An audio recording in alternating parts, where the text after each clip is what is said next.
Hey, good afternoon, everybody. My name is Jay Frost, and if you haven't been here before, it's a pleasure to welcome you to the Philanthropy Mastermind series brought to you by DonorSearch. If you don't know anything about DonorSearch, it's possible you'll hear something about them today because of the nature of our topic, but it's possible you won't either. What I can tell you is we are grateful to them for providing a platform where we can talk about everything fundraising and philanthropy, and we've been doing that since 2016. So there's a library of content. You can find a little thimbleful of it over at donorsearch.net under the resources tab, or take a look at their YouTube channel, or perhaps visit your favorite podcast channel like Apple Podcasts or wherever, and you can hear great interviews with people like the person we're interviewing today, having a conversation with Nick Sollog. But anyway, once again, while we won't be talking about DonorSearch for much of the presentation, that doesn't mean we don't want you to know more about them. And I know you want to know more about your donors. So if you would take a minute after the presentation today to check them out at donorsearch.net, you'll find lots of content like this content here today, but also a great deal of information about the people who matter so much to us, the people who fund our dreams and missions. So with that, I want to jump into, of course, our discussion with the man of the hour and beyond, Nick Solog. Nick, how are you doing? I'm doing quite well. Glad to be here. It's great to have you here. And I don't know how many people are here with us, but I know there are a bunch. So maybe the best thing to do is to prompt them to let us know that they're with us live and breathing. So if you are here and you feel like using the chat, please open that little thing up and say hi. I know that Nick would love to know that you're here. Maybe tell us where you're coming in from today, which organization you're with, if you'd like to say that, just anything, just to say hello in the chat. We'd love that. And Nick, you can probably see those pop up as they do. Please feel free to use chat throughout. So hello, Shelby from Western Illinois, and we've got Cheryl, and oh man, it's moving fast now. Robin, Sarah, It is. Laura, Jen, Johanna. Thank you all very much, and keep that chat going. That's a great place for us to have just a kind of a generalized conversation. And then if you have very specific questions you'd like answered, please think of the question and answer, the Q&A, as the repository for those questions. That way we can ensure we don't miss it. So if there's a lot of chatter and your question's in the middle of it, we may miss it. We don't want to do that. Please put those in Q&A. Otherwise, use this as a place to just have a conversation. So today, once again, we have Nick, and Nick Sollog is, of course, the head of his own eponymous firm, which is the Sollog Group. He's the founder and CEO there, and has been working in the field for well over 15 years. And I won't tell you all about his firm because I'll let him do that. So why don't we start right there? Nick, can you introduce a little bit about yourself and the firm? Sure. So my name is Nick Sollog, and as Jay said, I'm the founder and CEO of the Solog Group. We're based in Richmond, Virginia, so just down the road from Jay and the good folks at DonorSearch. And we've been in business in some shape or fashion since 2009. I've been in fundraising since I was a freshman in college. Loved it so much as a student that I ended up doing it professionally afterwards. At the Solog Group, we partner with nonprofits and faith communities to help them raise more money in less time. We do that by focusing on data and strategy related projects.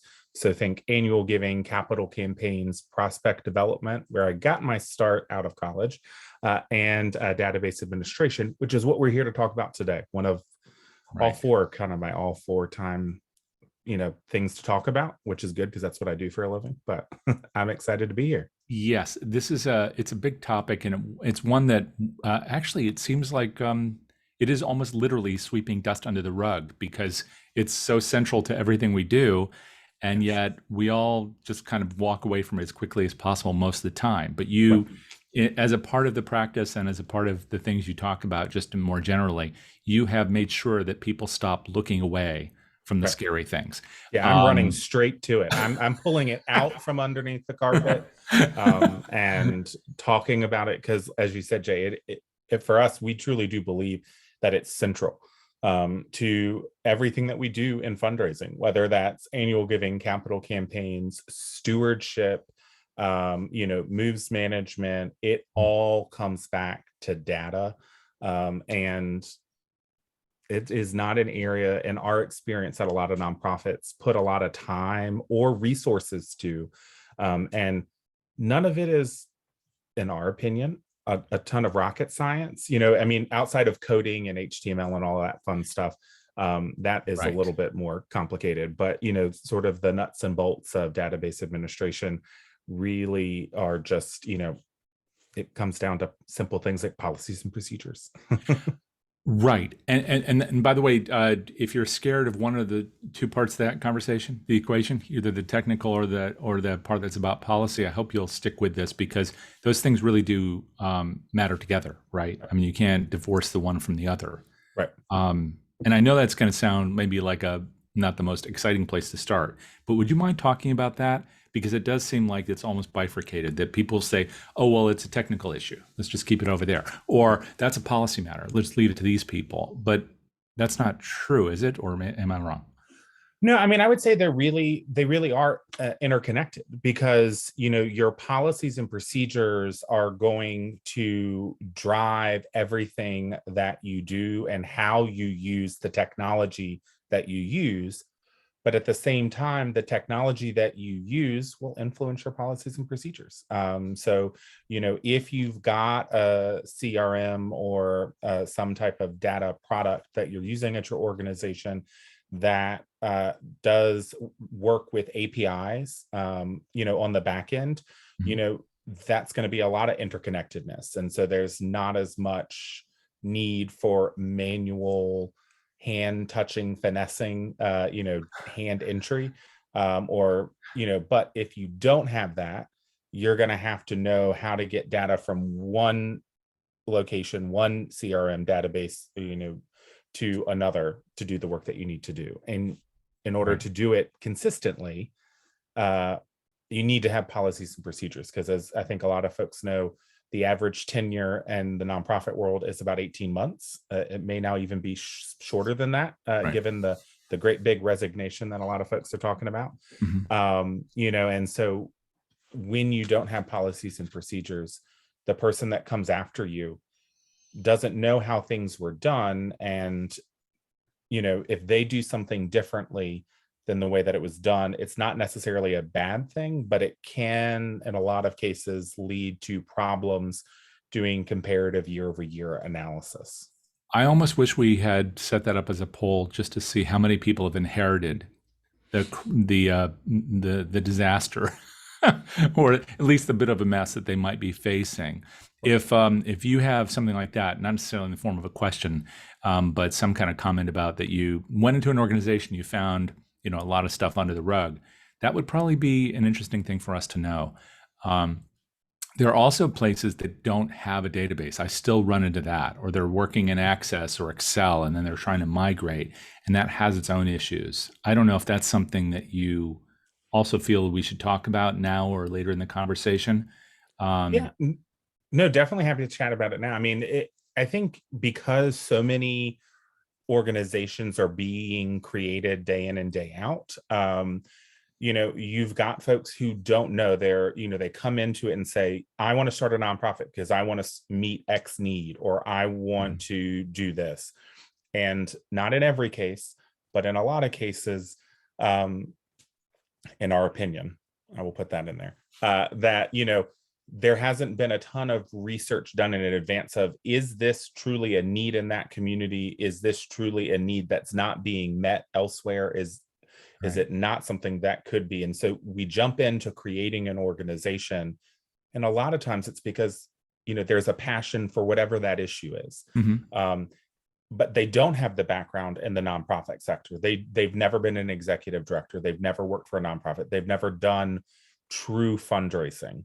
And at the heart of it, it is relationship building. And so while there are a lot of, connections from other careers, they may not know that we need to be, acknowledged donors and track that relationship with the organization. And a CRM is going to help you to do that. Like, I love Excel. Excel has a lot of powerful tools, but it is not a database. Okay, so let's start there. Let's just assume people know nothing about this. So CRM, let's define it and then show the difference between that and something like Excel, something most of us have experience with, some kind of spreadsheet. So I think, the spreadsheet is helpful, but you need to get it into a system that, when you're selected, whatever that CRM that you're going to, or if you've got it in just an Excel spreadsheet and you're not sure, Mhm. you want to be able to look and see who is supporting us, who has supported us in the past, and how we can continue to engage that individual in the organization. And it is harder to do in Excel to know that, okay, Nick Solog has given a gift every year for the last 5 years in an Excel file. You can see in Excel via pivot tables, if you extract data to see that, Nick's giving last year is either, has increased or decreased via a pivot table in Excel. But that really, the minutia of what can happen or what you can get out of a fundraising CRM just isn't there in Excel. I always say, like, if that's all you have, it's what you got. But there are so many CRMs in the space these days that are cost effective, that allow you, that the CRM will grow with you as an organization. There are a lot of CRMs are really, you're paying per record. So if you've got, 100 records in your CRM, you're paying a different price point than if you've got 100,000 records. Sure. I understand the reasoning for doing it that way, or for CRM vendors to use that as a pricing model. But one of the things where I think that can become problematic over time is organizations going, I can't go above this number. Like, I've got to start deleting people. And I was like, I don't like to delete people. We're in there for a reason. I tend to tell organizations and clients that I'm working with to say, look, if you've got to delete somebody, here are the acceptable, in my opinion, the acceptable reasons to delete an individual out of the CRM. They're in there and they've never volunteered. They've never donated. We don't know why they're there. Outside of that, they need to stay in there, because yes, you are probably not going to go back 20 years and need to know how much and who gave what. But it's going to affect your overall historical reporting. And it's, in my opinion, better for the quality of your data to leave that person who died or stopped giving in the system, so you have that historical record. I am going to try to figure out the way to say this without naming the organization. I will say it's not a client or a former client, but where they kind of had this mentality of, oh, if someone leaves or doesn't give within 2 years, we delete them out of the database, because they had paper files. So they had historical data in paper form, but then you lose that relationship, that you may have with an organization in terms of, the generational, especially this is common in faith communities where you've got grandparents and parents and grandchildren and whatnot, all worshiping at the same place or being involved in an organization as a family. And if you delete that, then you lose that, like, how deep that connection is. I mean, at my own church, I've got families that, like, I mean, my kids are a fourth generation, think about that, member of our congregation. But, I've got families that, their family was there when the church merged with another church, 100 some years ago. So, like, they've got deep ties. And so when you don't retain that, you lose that you have the potential, I should say, to lose that type of information. I love what I see in the chat about the different softwares. I'm noticing that too. And by the way, folks, I hope you don't think I'm being rude with Nick. I have my monitor that I usually can look at, so I'm looking at you out there. But now it's not working, so I'm looking down. But also, it gives us a chance to read the chat. So please do keep talking. We are paying attention. What was the comment that really struck you so far? There are a lot of them. So I think, not shocking, there are a lot of folks that are using Razor's Edge or RENXT. I saw one that struck me because it's a former client used GiftWorks and they go, don't love it. And I was like, I'm with you, Shannon. I had a client one time that used it, and that was the type of structure that they use for individual constituent records is not super intuitive. And in today's day and age, it can be complicated to keep gift history with folks as relationships begin and end, whether through divorce or what have you. So, but yeah, I'm trying to look. I mean, we've got a good group. I mean, it does seem like a lot of folks are using some kind of Razor's Edge. CRM, and Yeah. well, yes, but there is a range, right? It's everything from IMIS to Salesforce. There's a lot in here, and for those who are thinking about, am I in the right environment? I know part of this is also dictated by, again, their policies and procedures, Right. how they've used the data to date, and whether or not that data is in good shape or not.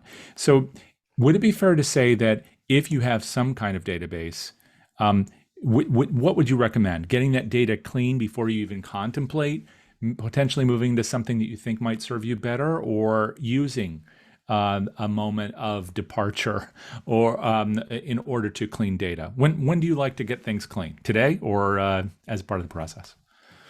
Well, so I think it's one of those things that really, it depends. They say, the best time to plant a tree was 20 years ago. The next best time is today.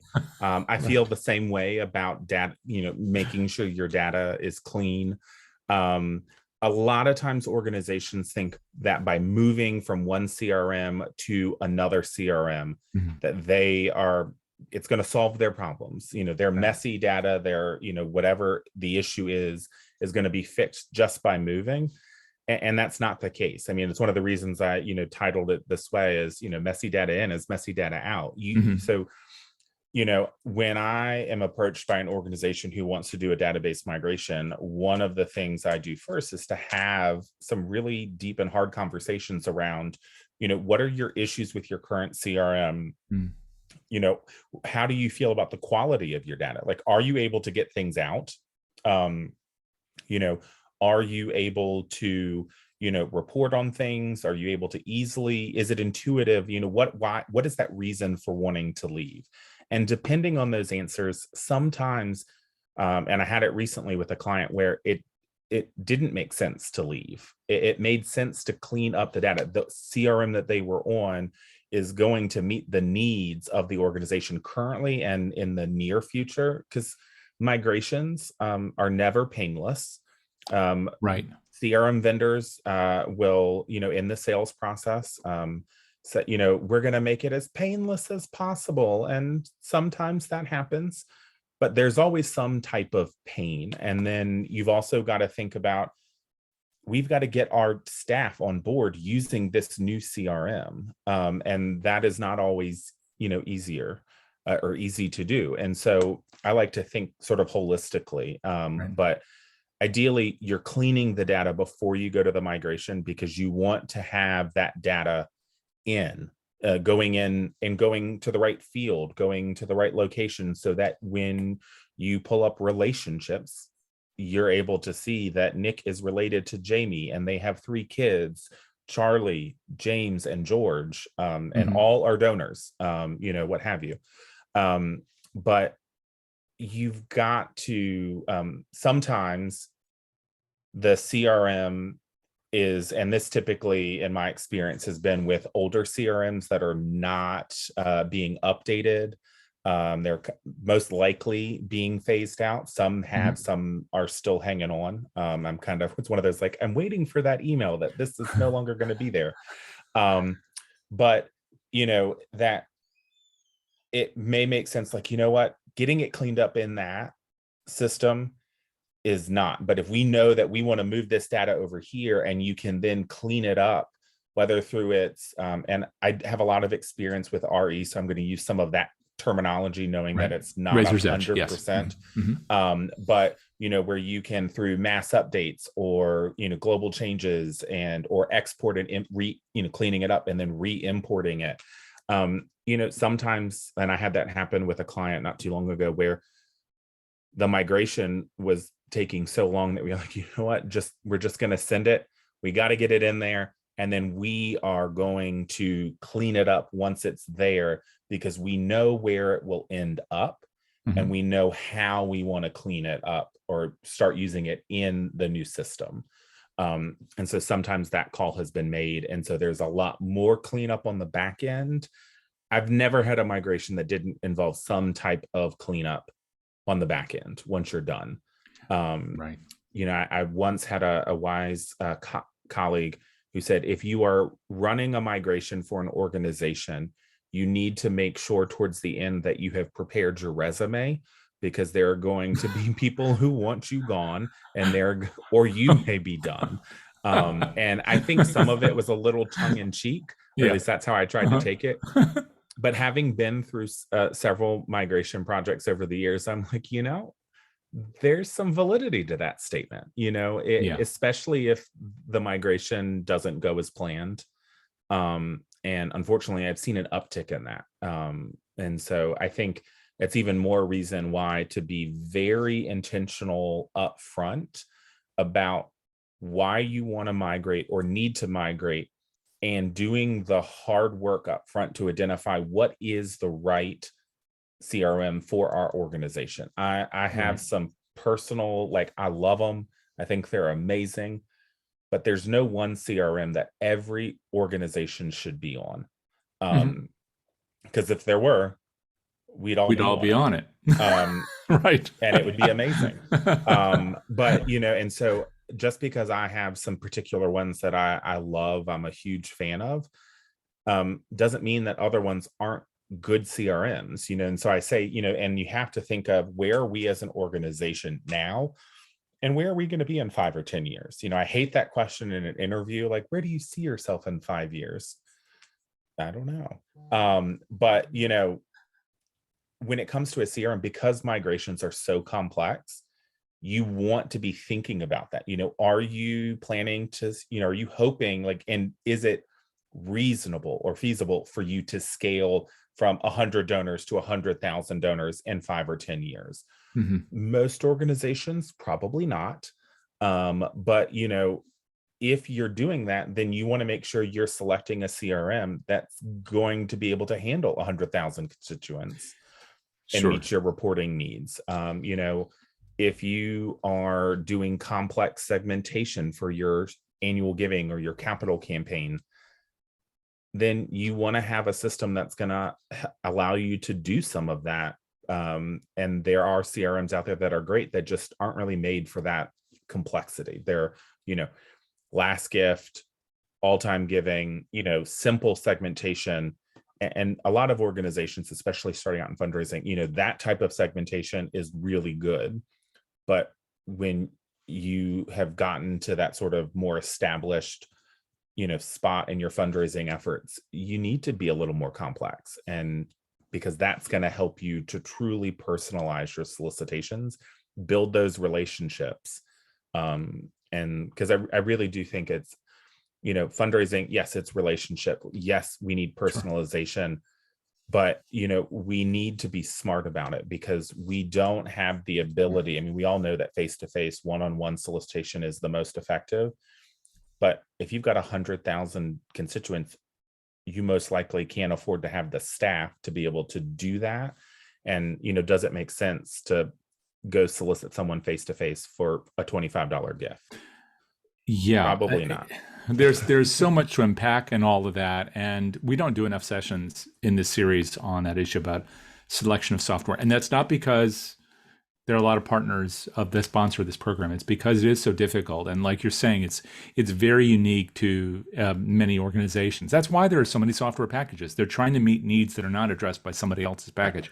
But in terms of this messy data in, messy data out, it does seem like there must be some continuity in at least a whole bunch of ways. But one of them would be, and as somebody said in the chat, that you get it cleaned up before you move it, because it's sort of like moving houses. Because if you don't do that first, then you're just going to recreate the mess. I wonder if part of this is definitional, like you said about policies and procedures, but even with respect to your existing data. So in other words, what does a mess look like? What does clean look like? Defining those things and then using that as the measure of what should I be putting in the future. So even if you're moving into a new system, you do the right things. Right. Just like if you moved into a house, you don't just recreate the mess you had. So can you talk a bit about maybe the simplest part, which is what is messy, what is clean, and then what are the things that you think are essentials to a clean database? Yeah. So one of the things we have to take into account is Some of it is really going to be dependent on the type of organization, especially when it comes to the constituent record in terms of the type of information. So, I grew up in Richmond, Virginia. I still live here, which, we're part of the South. And so, that sort of more formal, Mr. and Mrs. Emily Post etiquette is still kind of a big thing. And for me personally, I'm a millennial, but if I get a donation that's sent to, Nick, on the outside envelope, I'm probably going to be like, you don't know me, and I don't want to open it. Or if they address it to Frederick, yes, Frederick is my legal first name, but I don't use it. That's my dad and my grandfather. And so, knowing what as an organization makes sense for us to code. And a lot of times there isn't consistency in titles, and are not only are we going to use them and not use them, but same thing with addressees and salutations. So I think, starting there and, okay, are we going to be an organization that is a more informal or formal organization when it comes to addressees, salutations, and titles? And then I always say it's good to have an organizational baseline, but you have to also know your donors. So if you've got someone who is a more formal person and you as an organization tend to be informal, you have to respect the donor's wishes on that. That's where I come from. I had a client one time who did a donor honor roll, and I am not going to get into whether one should or should not do that today. If you want to have that conversation with me, send me an email. I'm happy to do it. But, gone are the days of having a donor honor roll where everybody's names looks the same way from everybody else's, because there are so many people that prefer to be more informal and or formal. And so if you're going to ask a donor how they want to be recognized, you've got to do that. And so if you don't want to honor that, then don't ask for it. Because why are we even asking? So that I think is. May I ask you a question there, Nick? Yes. So when it comes to finding that out, as you said before, let's say you have a database of 100,000 people or even 10,000 people, but you might have a small staff.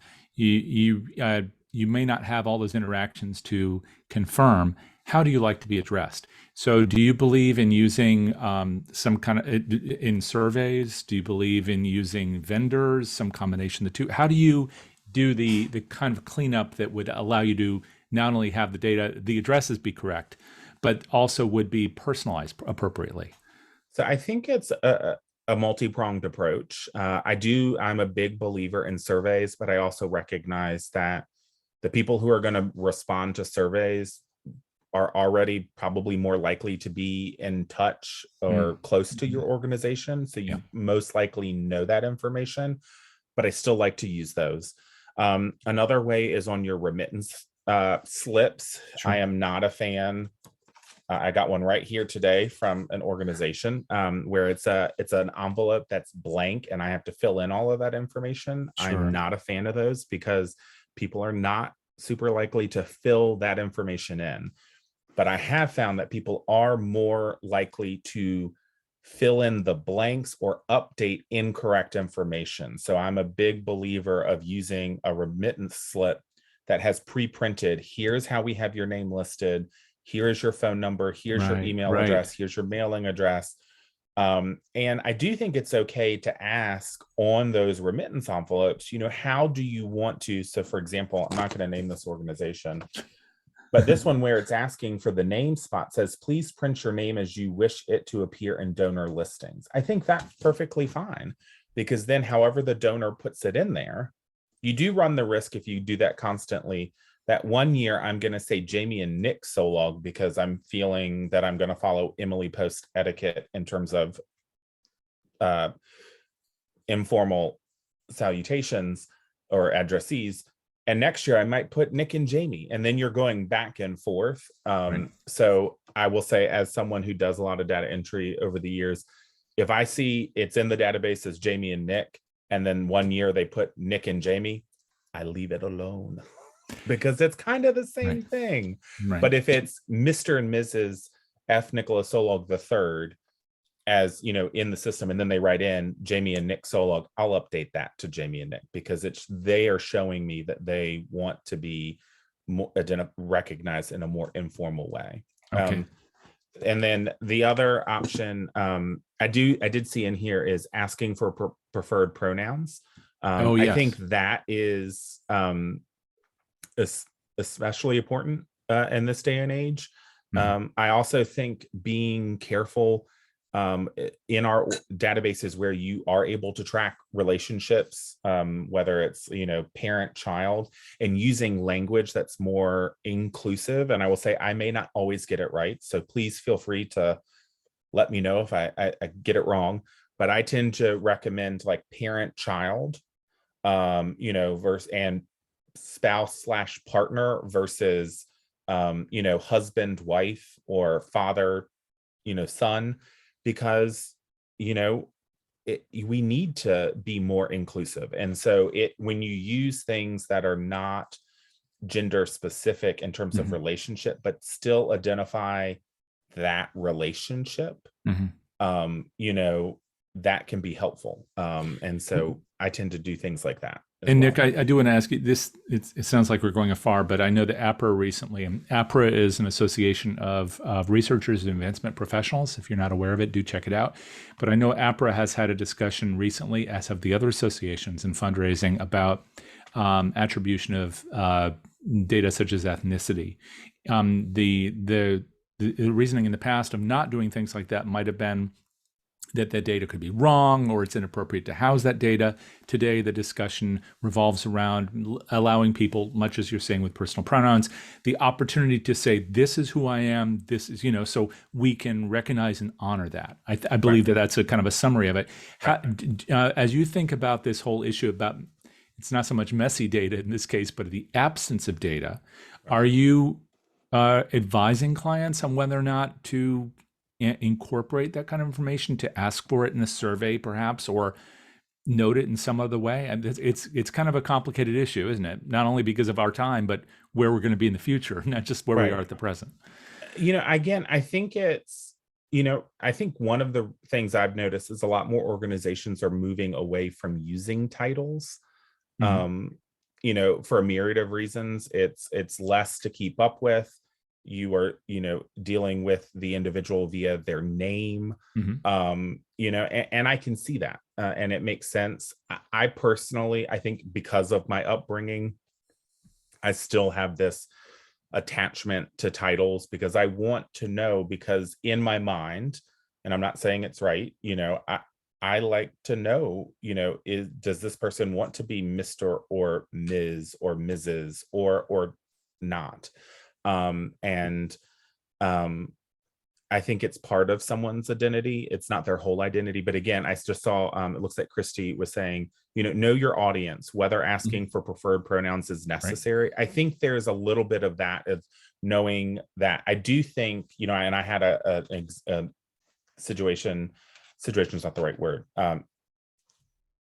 recently where, via a donation, a client of mine was notified that one of their constituents, you know, changed their name, and from that we, you know, could make an assumption that they also changed their gender. And I was like, that's not something we should make an assumption. I think to me, this is where I would say I would reach out to the constituent to say, hey, we were notified and we want to make sure that we are addressing you in the way that you would like to be addressed. This is what we were told, and not saying who told, but just say, you know, we were notified and we just want to make sure that we're updating everything in the way so that we can continue our relationship and address you the way in which you want to be addressed. And so if you know, so I think it's on a case-by-case basis. And then, but I do,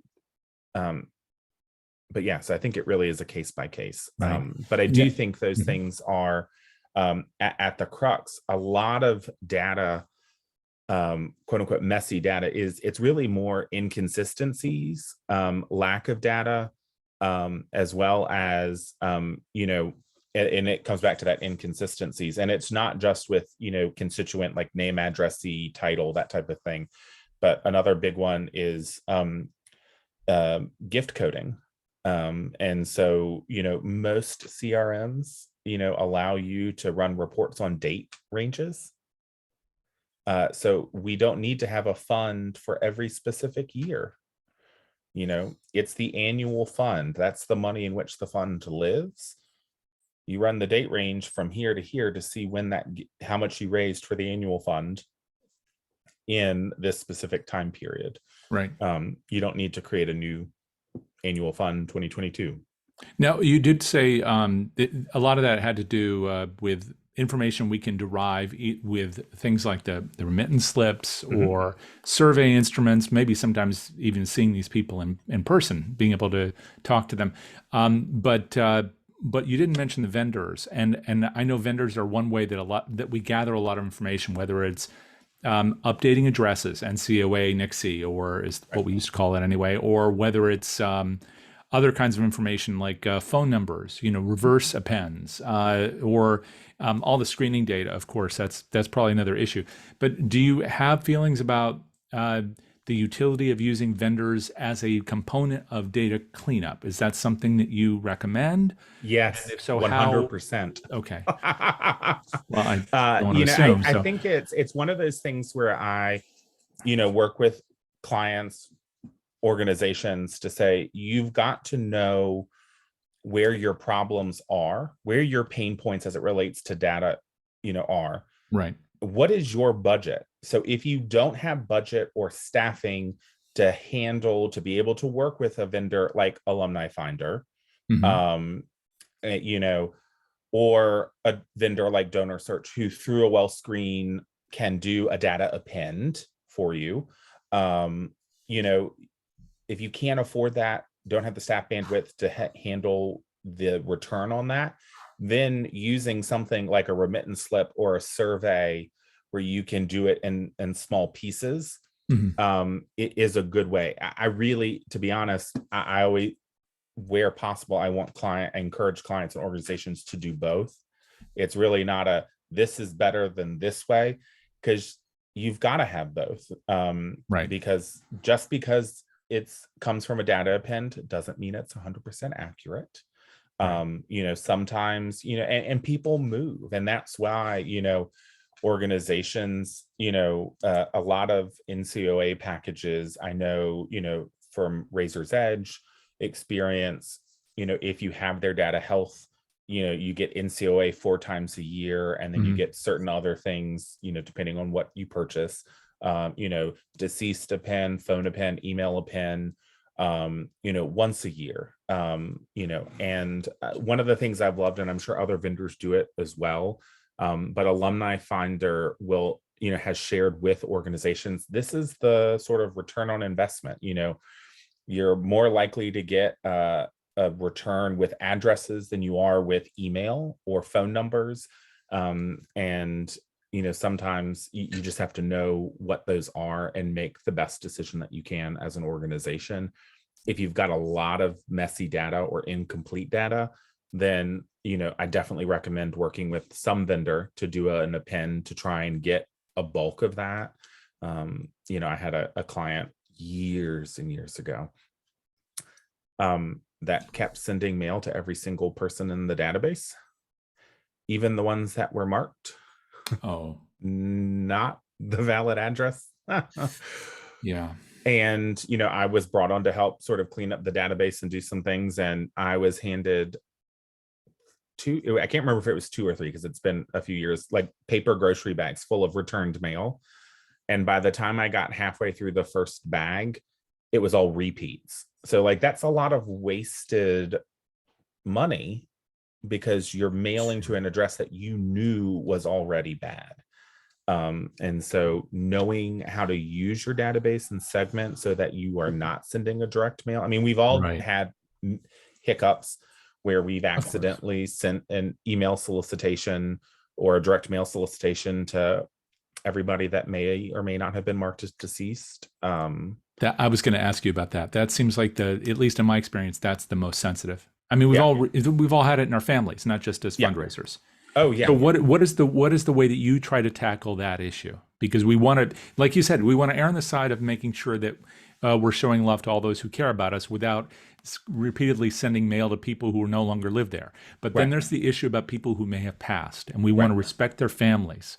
Now, and just one other detail on that is I think we both experienced where the families, like you said, fourth generation of your family attending the same parish, that there are times when you still want to reach out to the family because it's a way of honoring that person who's passed. So you don't want to stop, but you want to do it in the right way. What's your general advice about how to make sure that we have those deceased records appropriately coded, but then also what to do about reaching out to those families and utilizing our database to do that? Yeah. So I tend to be a little, I sort of, when I do the deceasing process in a database, I tend to go into, and I don't know another word to use other than overkill, but I really go in and, ideally if the database has a checkbox or an indicator like this person is deceased, if I can find an obituary, I attach that in a notes section or somewhere so that someone knows that here's the backup documentation. It's the prospect researcher in me. Sure. And then I glean from that other family members. And so depending on the relationship of that individual, especially if we are listed, the organization's listed as in memory of, we'll add those as relationship records. We may start out as non-constituent records. And then I make sure and code all addresses as previous address. Do not mail to this address. I add exclusion codes. So like do not solicit, do not mail, do not do this. I check the box, no valid mailing address. I check email addresses and mark them inactive. And for those of you who use RE, you're probably like, he's talking about RE. And I was like, I am. But it's interchangeable with other CRMs. Right. So make those inactive, use the do not call. Like I try to go through everything. So the one thing I don't do, or depending on the organization, I have a love-hate relationship with the inactive checkbox in Razor's Edge. But sometimes, depending on the organization, I will use that inactive so that, I'm basically trying to cover my own rear end or the organization's rear end so that if you forget to pull in exclusions, but you did say, I don't want people who have no valid mailing addresses, then that person's going to be will be excluded in some shape or fashion. I also, when I'm doing mailings or emails, segmentation data polls, I have queries, when I work with clients, I set up queries so that you can do these sort of subtract. So like, here's the query, but I want to subtract everybody who's deceased. I want to subtract everybody who's got this set of exclusions. So I run everything just in case something, maybe head of household processing didn't work correctly.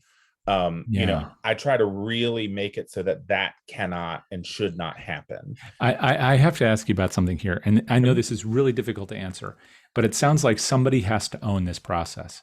And we could talk for an hour about policy, which we won't have a chance to do. But let's just assume, for the sake of discussion, there's some policy out there, and perhaps you can even recommend resources for that. But as we get towards the end, but then once you have something, whether it's 1 page or 50, that tells us how we want to do what we want to do, which pieces of data we want to make sure are clean, how to get those clean, et cetera, we still have to have somebody governing that process and being trained on the tools to make sure that we do it. And so the things you just said about checking off these boxes, doing all these things, that presumes, of course, that there's a person who is trained to do those things. We both run into situations where people didn't know how to use the database, or the people changed, like the 18-month staff, right? So what do we do about that? How do we make sure somebody governs it, and that they're observing a policy, but they're also acting as the shepherd for the rest of the staff to ensure that they do so as well? Yeah. And this is one of the things where I have seen a lot of times your gift entry or your database administrator, whatever you want to call that position, is typically in the organization is considered the you know, the Mm-hmm. they don't have any decision making power, and they typically are probably paid the least amount. And I that brings pain to my heart, because that person has so much power to help that organization, and we treat it as a cast off, like it is not an important position, but it really is. And so I also get really concerned, and I've raised this concern when I come across an organization. It's like, we're all good, lovely, wonderful, intelligent people, so we all have full control of the database. And I have a heart attack. I try to make sure that my facial expression, I don't, I'm not drooping, I'm not like looking like my soul has left my body when it has. And I'm like, that's all good and well, but not everybody needs to have the same controls in the database. Right. As much as I would love for every executive director, CEO to enter their own contact reports, I think a lot of us on this call probably have experience, maybe at our current organization or other organizations, that they don't even look at the database, which is a little scary and sad. But not everybody needs to be able to enter. Not everybody needs to be able to delete information or add or change information. I recognize that I got my start in higher ed, and higher ed typically has a advancement services department or person who has all of those controls. But it's important, because you don't want to have someone who accidentally deleted a whole segment of people or wiped out your database because they didn't know what they were doing, or thought they knew how to do mass change and globally changed everybody to their phone number to this one donor's phone number. And so instead of having everybody's correct phone number, you have Nick Solog's phone number on every single record in your database. And that's, when you're trying to reach, Jay Frost for his $12 million gift, calling Nick Solog is not going to help you. I am a philanthropic person, but I do not have the capacity to make a $12 million gift. So you're not going to get very far with me. There's so much even in that. We have all these great questions. Do you mind if I fire a couple? Oh yes, go for them. So I'm going to just do them in the sequence they came in, and we'll just do this kind of rapid fire. But the first one is from Chandra, who asked, do you have recommendations or best practices in how to document processes so that we capture consistent data input that outlasts individuals? Yes. So the AASP, or the Association of Advancement Services Professionals, is kind of my go-to. They have policies and procedures. They have, documentation on pretty much everything you want to do. If you happen to be an organization that's using Razor's Edge, there is a really phenomenal on the Blackbaud Knowledge Web knowledge portal, a really comprehensive policies and procedures manual that really walks through kind of everything you knew and want to do. I wish I could say that I created it. I didn't. I found it. I have used it and credited that person. Like, I didn't create it. I found it here, and use that as kind of a starting jumping off point for a lot of organizations. And hopefully the CRM that you're using has some type of manual, or at least the beginnings of one that you can then tweak and edit so it makes sense for your organization. For those that are asking about the Blackbaud specific one, if you will send me an email, and I will just put it real quickly in the chat. If you would, but also if you wouldn't mind sharing it verbally, so those who see the recording, and haven't seen anybody ask about that yet, but there is a recording of this being made. It will be posted to the DonorSearch site at donorsearch.net under the resources tab, also on the YouTube channel. So if you need to share this with colleagues, please do. But Nick, what is your email address and your URL? It is nick.solog at thesolloggroup.com. And Solog is spelled Sollog. And by the way, I'm really glad you did that, because there was a mistake in marketing in our end at one point, but also on your screen actually has two G's. So disregard that. It's just proof that anything can happen to any of us at any time. And my first name is Gordon. So if you ever want to find me, it's Gordon J. Frost at Twitter. So all these things are crazy. We're always policing our data. Anyway, so that's how to reach you. And we have a number of other questions. I know this one's always the toughest to answer. You've mentioned Razor's Edge a number of times. If you were to give us kind of the small, medium, large, kind of the Goldilocks 3 CRMs that you might at least suggest people think about as they're thinking about some kind of conversion, or a great place for good, clean data, what might those be? I'm going to potentially get myself into trouble with this one. If you don't want to answer, it's okay. No, I'm going to answer it. Okay. So one of my favorites, and those of you who use it know that it has its problems and its quirks, but Razor's Edge NXT, I think, is probably is still considered for a lot of folks the gold standard of CRMs. It has a lot of flexibility. It's got a lot of functionality in terms of complex segmentation and different places to store different types of data and pull on that. One sort of like getting out the gate started, smaller shop, Bloomerang, and Neon, and Kindful are kind of that kind of where I start with clients.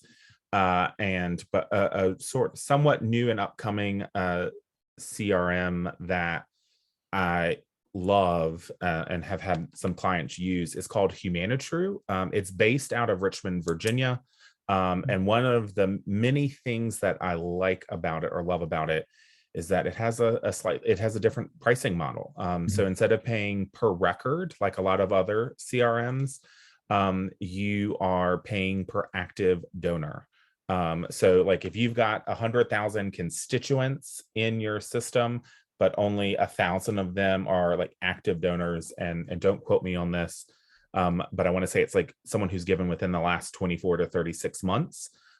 You're paying on that number versus the larger number. And so to me, it gets away from, oh my gosh, I've got to delete people because I'm getting to this cap and then I'm going to go into the next bracket. Right. But I love, it's an organization that I've done work with. I don't get paid or kickbacks for any of these. I do have a list that when an organization or a professional says, hey, who do you recommend? I've got just a quick, just sort of, this is what I know about them. Donor Perfect is kind of that mid-level one, where I would say Humanitru can kind of, depending on the organization, could be sort of that entry level or mid-level to even, that bigger level. Right. So, but Donor Perfect is another good one as well. And there are again lots of different companies. That's kind of a crazy question I just threw at you, Nick. It's not exactly fair. So I hope that if you are considering these things, it's just good to hear about a few that he has had this experience with. DonorSearch obviously has a lot of partners as well that they work with, and I think it's probably fair to say that in terms of the CRMs that you would recommend, among the many, the dozens potentially, if you had a lot of time to talk about it, that all of those are pretty agnostic when it comes to this data cleansing issue, right? Whether you're getting data directly from the donors or through a survey instrument or these remittance slips or data vendors or some combination of the above. That they'll have a space, some kind of space, some number of spaces for you to keep your data. So as long as you got clean data, that's the main thing. We did have a question here about, let me see, from an anonymous attendee. It's always the question that always makes me nervous, so I'm going to just read this. We had dealt with a natural disaster beyond COVID. So first of all, hats off to you that you're here and telling us about it. In 2020, many of those donors were out of state or out of country. Would it be acceptable to remove those donors from our database? Boy, this gets into a GDRP issue, which we can talk about in another session another day. But anyway, would it be acceptable to remove those donors from our database, particularly those who have not given between August 2020 and now? What do you do about that? I mean, first, I guess we've got the international dimension, which is hard in and of itself. but then also just this issue about people haven't given, like the lie bunt, side bunt issue. What do you have a kind of a measure that you use in terms of longevity? So I tend to, I would say off the cup is I would leave them in there. I wouldn't remove them from my database, but so much of how I do recommend clients and how I've done myself, when I worked in nonprofits, um, that it's based off on date range. So if someone's given in a particular, 5 or more years ago, they're probably not going to pull into your segmentation strategy. This doesn't, in terms of the date range, doesn't fit into that. But this is where I would either use a constituent attribute, or, as much as I don't love it in Razor's Edge, the inactive, like I'm going to check that box or add a do not solicit code to, so that we can exclude those donors from future solicitations. This is a similar to how a lot of organizations have had to deal with the in memory of, in honor of tribute donors. Should we continue to solicit them or should we not? I tend to lean on the model for that, to say you solicit them, and then after a period of 3 years, whatever your catch-all for pulling in recent donors into a solicitation, they would just naturally fall off. So if I gave in memory of my mother, that's not a great example, because hopefully if I was giving in memory of her, I would still continue to give to that organization. But if I was giving in memory of someone and I gave that one gift and then 3 years go by and I haven't given to you, it's kind of like a hint of like, he's probably not interested. And let's stop soliciting them. I tend to keep them in, but put in a code or just through my date range, know that I wouldn't pull them into that. Now, I know we have other questions here. We are coming up on the hour. So what I would like to suggest is that I can forward these questions to you, Nick, in case you want to talk with anybody individually. And my apologies to those we haven't had a chance to address directly. These are really good, substantial issues that you're raising. But once again, would you mind repeating once again how people can reach out to you, and then maybe give us kind of a final thought in closing about this whole issue about messy data? Yeah, sure. So I am happy to be reached. I know, just real quickly, because people I saw in the chat. Sure, please. Emily and Noel, I did get your email. So I will respond to that with that policies and procedure sample. If anybody else does, Denise did. Apparently, I may not be able to type in my own email address. So I apologize for that. But it is typed by Denise correctly. It is on my website. So my website is a great way to get in touch with me, www.thesolloggroup.com. It is a double G between, because my last name ends in a G and the word group begins with a G. There are 2 G's there. Thank you, Jay. And then I'm also on social media, LinkedIn, Instagram, Facebook, and Twitter. Instagram, LinkedIn tend to be where I am more active. And so but you can follow me there. I'm just putting that handle in there. Most of every single one of those social media platforms, I'm at the Solog group. Follow, join me. I do a monthly newsletter if you want to get that, where we share tips and tricks once a month. And I know a few questions came in anonymously. If you want to, I'm happy to answer those offline. If you want to send me and say, hey, here's my question. So I'm happy to answer that. I will answer any question to the best of my ability. I know a lot. I don't know everything. But in closing, I would say, as it relates to data, you've got to know your data pain points, and what it is, where your problems. Is it messing with your segmentation, your reporting? What's your plan to get it cleaned up? Make sure that you set time aside to work on it throughout the year, and know that you are going to have things that are going to need to be done daily, weekly, monthly, quarterly, annually, so on and so forth. Map that out. And I'm a big believer that you need to have that time every week. It doesn't necessarily need to be at the same time, but make sure that you keep it at the forefront. Know when to get help, whether that's from your CRM vendor, a friend across town who happens to use the same CRM, or a consultant. Consultants can be helpful. But build a network of people who use your system, and then create and update your policies and procedures. That's kind of like, I think that's going to be on my tombstone when I die. Like, policies and procedures, don't have them, it's not a good thing. You've got to have those things, and just know when to adjust your plan accordingly.